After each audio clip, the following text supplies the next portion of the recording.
On n'opère pas un genou, on opère une personne qui a mal au genou.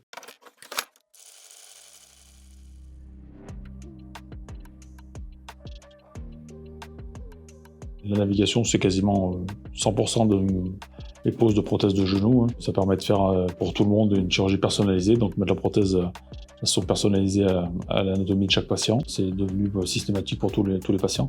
Donc, tous les patients peuvent bénéficier d'une chirurgie personnalisée du genou, quoi. On est sûr que la trochlée de la prothèse correspond à la trochlée anatomique.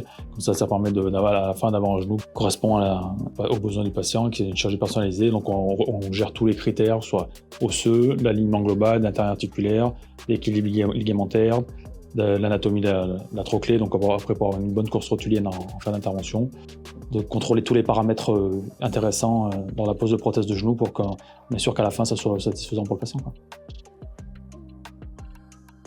De l'alignement fonctionnel, c'est-à-dire de gérer tous les paramètres d'une prothèse de genou. Pour la prothèse de genou, ce qui est important, c'est tout ce qui est osseux, donc l'alignement global du membre inférieur, PTA, LDFA, donc c'est l'angle mécanique, l'angle tibial et fémoral, l'intérieur articulaire, gérer l'équilibre ligamentaire, donc tous les espaces, tout l'arc de mobilité, gérer la position de la trochlée. Ça permet de gérer tous les paramètres du genou, que ce soit l'anatomie osseuse, l'équilibre ligamentaire, en dynamique, d'avoir un contrôle permanent en opératoire, être sûr de ce qu'on fait. On sait quel type de genou c'est sur la classification CIPAC, donc on regarde le MPTA, LDFA. Et on regarde également, ce qui est important, la réductibilité de la déformation. Donc, si un genou varum de 9 degrés, on voit comment ça se réduit.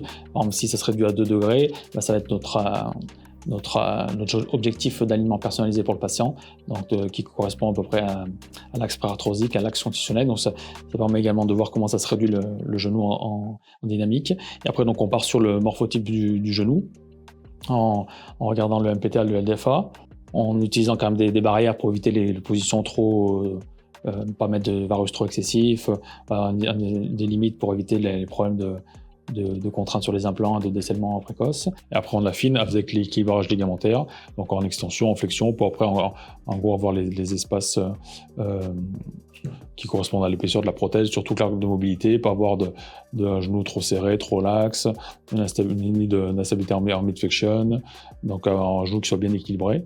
Et après, on regarde également la trochlée. Donc, par exemple, pour l'équilibrage ligamentaire en flexion, pour la rotation de l'implant fémoral, on regarde que ce soit équilibré en flexion, et en même temps que la trochlée prothétique correspond à la trochlée anatomique, que le sillon trochléen corresponde au sillon trochléen qu'avait le patient, quand on vérifie le centrage en mettant la prothèse, comme ça on est sûr que ça soit au bon niveau.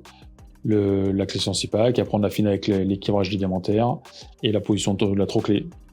Pour après, au final, et après, on planifie notre planning global. Après, une fois que c'est fait, on n'a plus qu'à essayer d'exécuter le planning. Et à chaque étape, on valide, on est sûr que ça correspond à notre planning. L'avantage également, c'est qu'on peut planifier, qu'on voit en dynamique, parce qu'on voit surtout l'arc de mobilité du genou. On fait des testings en varus valgus forcé, donc on voit en dynamique.